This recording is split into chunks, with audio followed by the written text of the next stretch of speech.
I am from Louisville, Kentucky. Grew up in Kentucky, born and raised. My grandfather actually used to call me this thing, Unternehmungsgeist, which meant the ghost of creativity, which is essentially like, this kid has an entrepreneurial spirit. He wants to go out in the world and make stuff.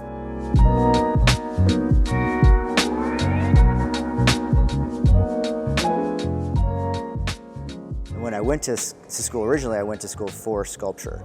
My sculpture and my art actually started to move towards design, and so naturally I kind of took that track. And at that same time I met Bill Hilgendorf, who's our co-founder, and together we kind of conspired for the last couple of years of college about what we were going to do when we got out. So by the time we got out, we both ran straight to New York, to Red Hook, Brooklyn, and started this company.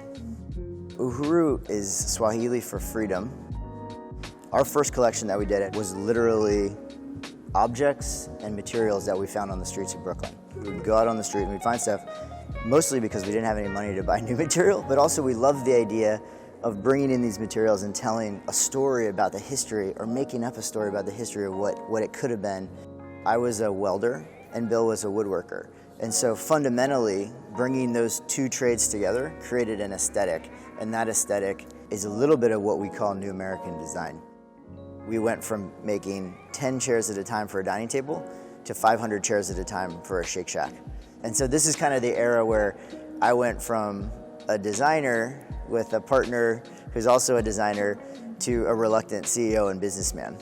It's nice to have your furniture in a museum or someone's very expensive residence, but frankly, like, not that many people get to interact with it and treat it in a way that you want it to be treated as your art and your design. We realized we love the office world. We realized this is our next place where we can affect a lot of people, and we love thinking about the way people work and the way people interact with our furniture. And that's led us into the current era of Uhuru, which is about 80% office furniture, 10% other kinds of contract, and about 10% residential furniture. You know what, I knew this was gonna be hard, and I'm okay with that, because it's hard for a minute, and then when it's not hard, it's the most rewarding thing you've ever done. And sometimes those moments of difficulty and those challenges are what make it so rewarding. I mean, being an entrepreneur is a wild roller coaster, and it's not for everybody, but if it's for you, it's the most amazing thing you'll ever do.